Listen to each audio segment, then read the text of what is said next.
Do I want freckles today? I think I do. Do I have a freckle pen? Hang on.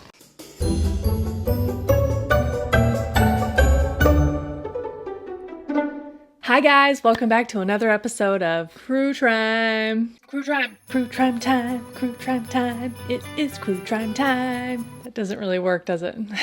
My name is Sarah, and what I do here is tell you a terrible story to ruin your day and put on my makeup at the same time. So if that sounds like fun to you, you're in the right place. So make sure you subscribe to this channel and turn on all of your notifications so that way you will never miss one of my terrible stories. So at this point, I have told like over 100 terrible stories.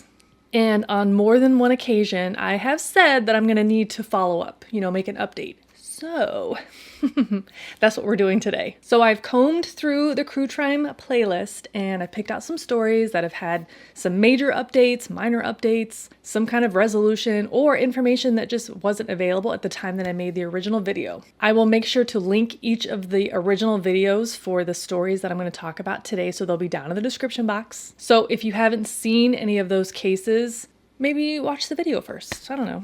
Also, these are in no particular order, so let's get started. So first up, Oscar Pistorius. So I covered the Oscar Pistorius case for Valentine's Day in 2021 because the actual crime occurred on Valentine's Day, so I was going for a theme, Anyway, the story was about Oscar Pistorius, an Olympic runner from South Africa. South Africa. Did I do it? Did I sound good? Right. It's like one little roll. Right. Hard T. I've been studying. So Oscar was nicknamed the Blade Runner because, he doesn't have feet. His feet were actually amputated when he was a baby. He was born with a congenital defect where he was born without the fibula bone in both legs, like the calf bone. So he wears a prosthetic foot that looks like a blade. This right here. You get it. On Valentine's Day of 2013, he killed his girlfriend, Riva Steenkamp. He shot her 4 times. He says it was an accident. He thought she was an intruder. He went to trial and was later found guilty of her culpable homicide. He's been in prison since late 2014. Well, since I covered this case, almost 3 years ago, there really hasn't been any significant movement until literally last week. So on November 24th, 2023, so literally 1 week ago today, the day that I upload this, it was announced that Oscar Pistorius will be released from prison on parole. His prison term actually extends to late 2029, but he became eligible for parole this year, 2023. Under South African law, all offenders are entitled to be considered for parole once they've completed half of their total sentence. And he went before the parole board earlier this year, but it didn't work out. They said that he had not completed his minimum detention period, half of the sentence, and he wouldn't be heard again for another year. But that was ruled actually to be an error by South Africa's constitutional court, so a new hearing was granted. The parole board met last week and approved it. So part of their decision-making process, the parole board, they hear victim impact statements. And Riva's family has been very present in those proceedings. And to be clear, Riva's mother, June Steenkamp, isn't happy about this recent decision. She has said publicly that she chose to forgive Oscar a long time ago, for her own mental wellness. But she doesn't believe his version of the story, that it was an accident. She believes that Oscar killed her daughter in a fit of rage and refuses to take responsibility to that effect. And somebody who doesn't accept the truth cannot be rehabilitated. But she said she also doesn't have the energy to keep dealing with this, to face him again. Her husband, Barry, Riva's father, actually passed away recently in September after suffering a stroke. So it's understandable that she doesn't want to keep spending her time and energy fighting in court. It's all very stressful and upsetting. She said that she hopes sincerely that Oscar has done the work to overcome his temper and abusive behavior towards women, and hopes that he won't be a risk to others after his release. The now 37-year-old Oscar Pistorius will be released from prison on January 5th, 2024. He will be under extended supervision until his total sentence expires on December 5th, 2029. He will be required to perform community service, attend therapy sessions, and he will be restricted to the area of Pretoria, South Africa. He will also have to inform the authorities of any major life events like moving or getting a job, all that. Because we always make it a point that parole placement does not mean the end of a sentence, but it merely says that you will complete your sentence outside of a correctional facility, which is part and parcel of rehabilitation efforts. Oscar is expected to move in with his uncle in a fancy Pretoria suburb.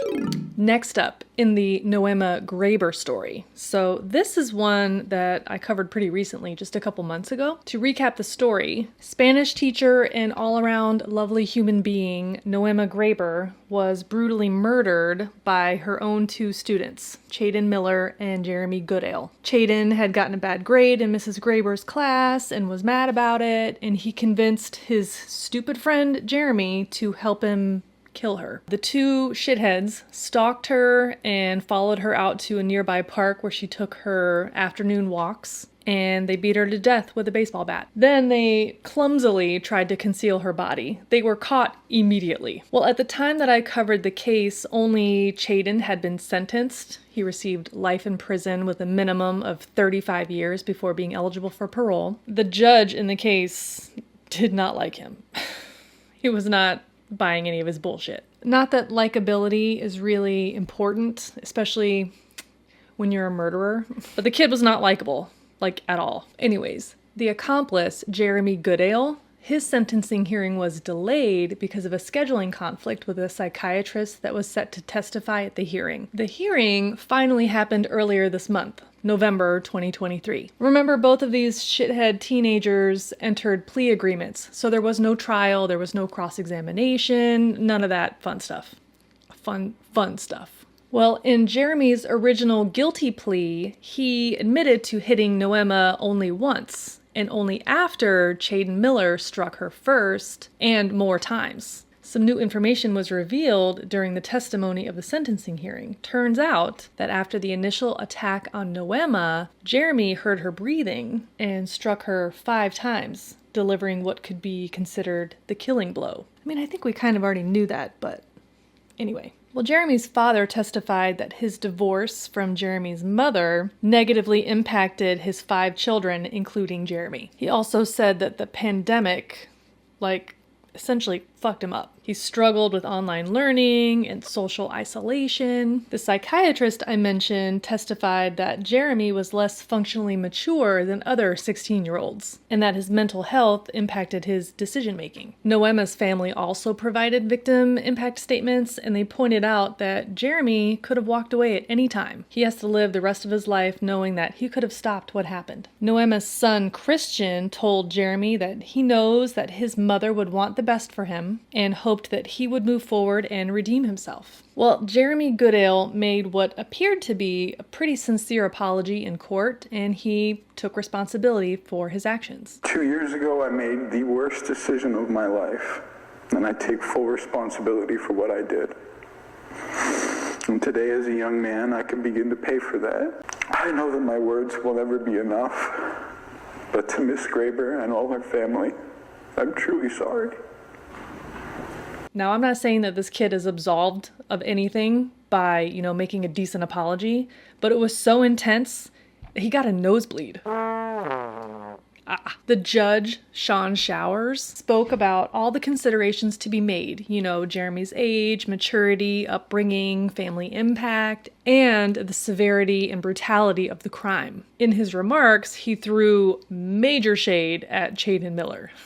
Unlike your co-defendant, it's clear to me that you have regretted this role in Miss Graber's murder. He then passed the sentence, life in prison, but the possibility of parole after 25 years. He'll get a chance at freedom a whole 10 years earlier than the other douche. All right, next up, our girl Taylor Schabusiness. So this story is one that I covered recently as well, and I've been trying to mix it up, older stories versus ones that are more current in the news, and when I did this case in August, the trial had just wrapped up. Taylor Schabusiness. You'll remember that while she was high out of her mind on drugs, she killed her boyfriend, cut his head off, did sex things to his dead body, dismembered his body, disposed of it, sorta, but she left the guy's head in a bucket in the basement, and his own mother is the one who found it. She was also immediately caught and, confessed to every detail. This woman was something else, okay? She got into a physical fight with her own attorney in court. It was wild, y'all. So at the sentencing phase of her trial, this happened after I covered the story, witnesses come in and provide statements and testimony, and her father, once again in a prison jumpsuit and chains of his own, testified that Taylor was severely impacted by the death of her mother, and she had mental problems and didn't respond well to medication. Speaking of medication, a pharmacology expert testified that Taylor's extensive meth usage could have caused drug-induced psychosis, loss of touch with reality. Loss of touch with reality is like the kindest way to describe her. The prosecution, much like they did at the criminal trial, pointed out her extensive record, her complete lack of remorse, speaking to her character and possibility of rehabilitation in prison, the impossibility of her being rehabilitated. Did I mention also that Taylor had to wear a spit hood during the sentencing phase? There wasn't a specific reason confirmed, to explain this lovely accessory. But, on the day of the hearing, it was delayed 30 minutes and she arrived late wearing that thing. So, probably not on her best behavior that morning. Shad Therian, the victim in this case, his family members provided victim impact statements, and Shad's uncle, Kelly Therian, spoke without any notes, and it was perfect. And to make other people suffer because you were suffering is pretty shitty. So that name Taylor Shit Business fits you well. So have a good life, Shit Business. Shit business. Having to deliver a victim impact statement at a murder trial sentencing is something that I hope none of us ever have to do. But this man ate and left no crumbs, okay? As the kids say. You know who else ate was the judge. Brown County Circuit Judge Thomas Walsh said that the offense in this case can't be overstated. You seem to run out of superlatives when describing what happened in this case. You really do. The list of superlatives don't seem to measure up to what you see, what you hear about, and what we heard about in the trial. This crime offends human decency, it offends human dignity, and it offends the human community. It really does. On September 26th, 2023, Taylor Schabusiness was sentenced to life in prison without the possibility of parole. Okay, so about a year ago, I covered the Vallow Daybell case. That case is crazy and is super convoluted, so if you're not caught up, I highly recommend watching this video. So to quickly summarize, Chad Daybell was a married Mormon-adjacent doomsday cult author, and Lori Vallow was a doomsday curious married mother who met Chad, and then they went off the deep end. They ended up in a romantic relationship, Lori and Chad. Their spouses ended up dead. Lori's children disappeared for months, and she refused to tell anybody where they were. Then Lori and Chad ran off to Hawaii and got married. Later, Lori and Chad were both charged with the first-degree murder of the two children after their bodies were found in Chad's backyard, buried. There's also a handful of other deaths that are kind of linked to them, including Chad's ex-wife, Tammy, and Lori's ex-husband, Charles. Also her brother. At the time that I covered this story, the case hadn't gone to trial for either of them, Lori or Chad. Well, Lori's trial was delayed over concerns regarding her mental fitness. They were really flip-flopping between, her being competent and then not, and then competent again. Lori was like eyeballs deep in this bizarre doomsday cult situation with Chad, and they'd both become convinced that the kids and others around them were some kind of zombies and they needed to be put down. I mean, you can't make this shit up. Well, the court decided to split up the trials, each one have their own individual trial. Chad's is scheduled to commence in April of 2024. Lori's happened in April 2023, earlier this year. They both pled not guilty, of course. Well, the state zeroed in on Lori's extreme beliefs being more important than caring for her children and, using her twisted religious beliefs to justify everything. Her extramarital affair and, murdering her ex-husband and children. A former friend of Lori's testified, saying that she was told by Lori that her husband Charles was cheating on her. He was possessed by a demon named Ned. And that she was done with JJ and Charles was just going to have to figure it out. She being Lori, exchanged emails with a realtor in Hawaii telling him that she didn't have any children. And this email was dated before the kids were reported missing. That's suspicious. Okay, so testimony regarding some of Lori's bizarre beliefs included that Chad's wife, Tammy, was possessed by an evil spirit. Lori claimed to have the ability to cast out that evil spirit by, quote, folding him up into the shape of a taco and locking him in a box in Antarctica. There were also many, many text message records that aren't good. Long story short, there was proof of planning the murders of the children and purposefully continuing to collect their Social Security benefits that they received after their father's death. Lori should have received the life insurance payout when Charles Vallow died/was murdered, but he had smartly changed his beneficiary to his sister without Lori's knowledge. On May 12th, 2023, Lori Vallow Daybell was found guilty in the murders of her children, Tylee Ryan and JJ Vallow. During the sentencing phase, Lori actually made a statement in the courtroom. She started out by, quoting some Bible verses, but then she said, Jesus Christ knows that no one was murdered in this case. Accidental deaths happen. Suicides happen.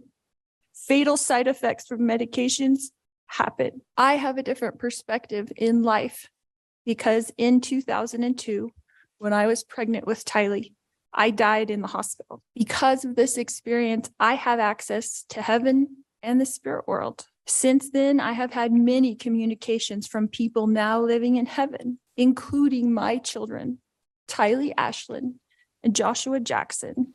Hey, Lori, quick question.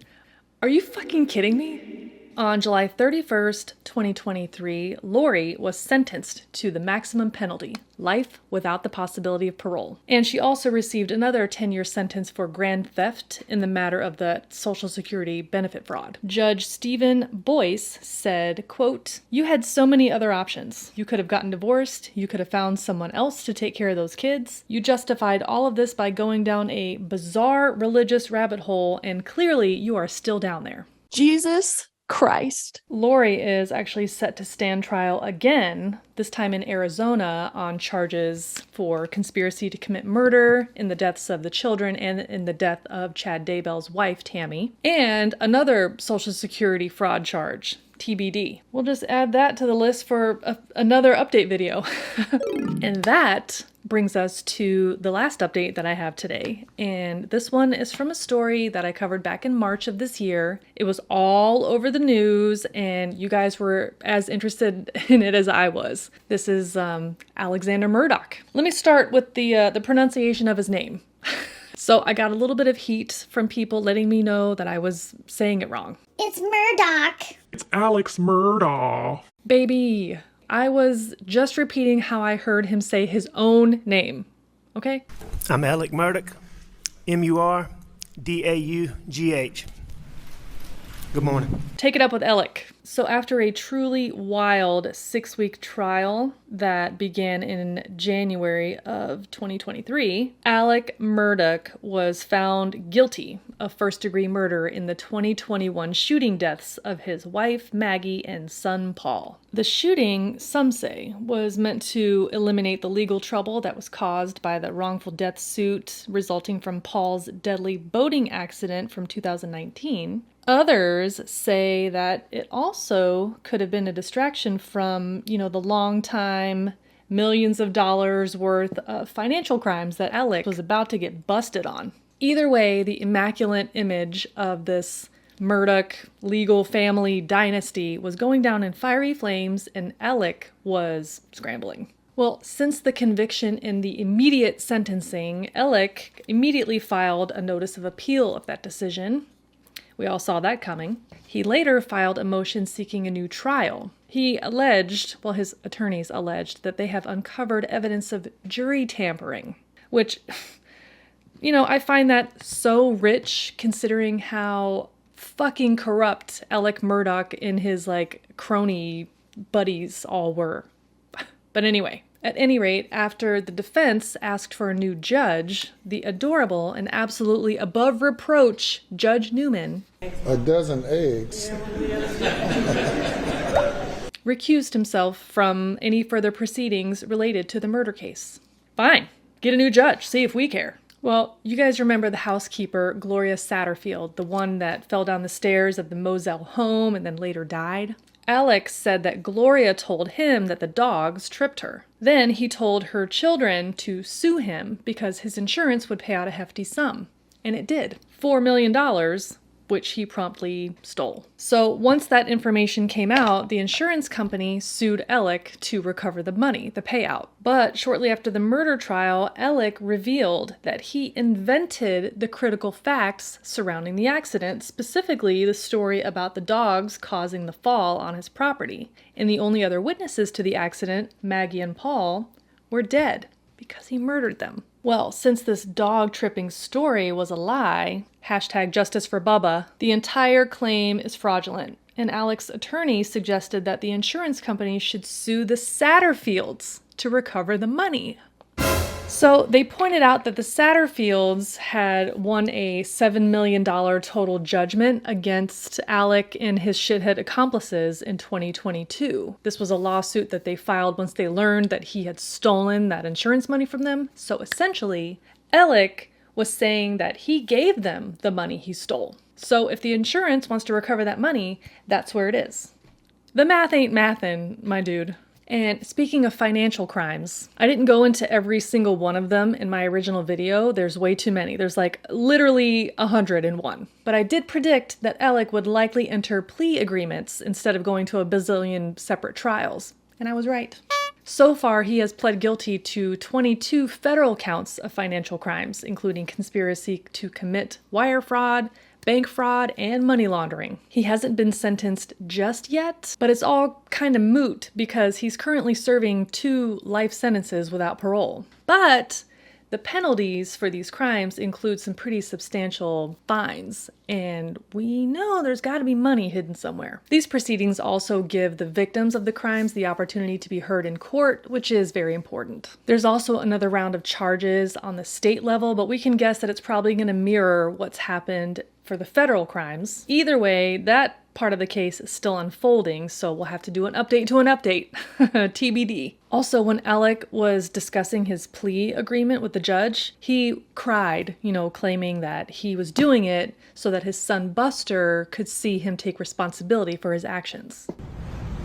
I am guilty, and yes, sir, I believe that I would be found guilty. I am happy to be pleading guilty to these charges for a number of reasons. All right, thank you. Speaking of Buster, old Bus finally broke his silence in late August when he sat down for an on-camera interview on Fox Nation. You'll remember that there was this rumored connection between Buster and Stephen Smith, the young man who was found dead in the road you know, like years before all the rest of this Murdaugh madness. Anyway, Buster plainly denied having anything to do with the murder or anything to do with Stephen in a physical regard of any kind. He also agrees that his father, Alec, has some psychopath tendencies, especially when you add up all of the manipulation and lies, you know, that have been revealed. But he firmly maintains that his dad is innocent of murdering his mother and brother. But I do know that I do not think that his justification and his out of whatever storm he concocted was to kill my mother and brother. He also claims that the murder trial was unfair, you know, saying that the investigation was shit and there was a rushed judgment, and he criticized precious Judge Newman. How dare he? He said that Judge Newman's comments during sentencing were cruel. The Murdaugh financial crimes are still sort of unfolding in real time. So if you want to follow along with those legal proceedings, I highly recommend following Emily D. Baker. She does a really amazing job of presenting the facts in a way that's super easy to follow and understand if you're not an attorney. And although she might have her own strong opinions one way or the other about the cases that she covers, she doesn't, you know, lean too far either way. She lets you kind of make your own decision about that, which I appreciate. Woo! That's a lot, man. There are still some cases I've covered that aren't resolved, and the cold cases that I've covered are still cold, unfortunately. But if there are updates to be had, we'll come back to them. If you have a Crue Trime story that you would like to recommend to me, I'm all ears. Look down in the description box for a link to a Google Doc that you can use to fill out all of the details. I would love to hear from you. And by the way, the stories that you recommend don't have to include deaths. Feel free to toss in a good old-fashioned bank robbery, you know, fraud, arson.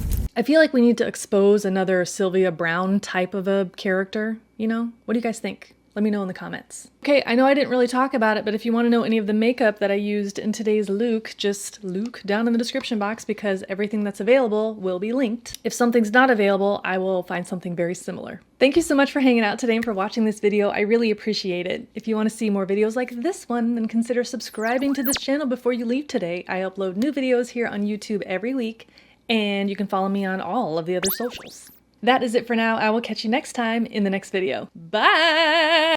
Well, what am I doing? Murdaugh madness. Oh my god, that is severely dried up. I highly remember what language is this? Oh, fuck. Oh my god, I'm having a fucking stroke. Need more caffeine. Wow, that is dried up. Shit. I don't know if this is a primer or if this is a makeup. And Alex of her culpable homicide. What am I doing? They're one, oh my god. Homicide, why can't I say this? I feel like these freckles, I just look like a Howdy Doody costume.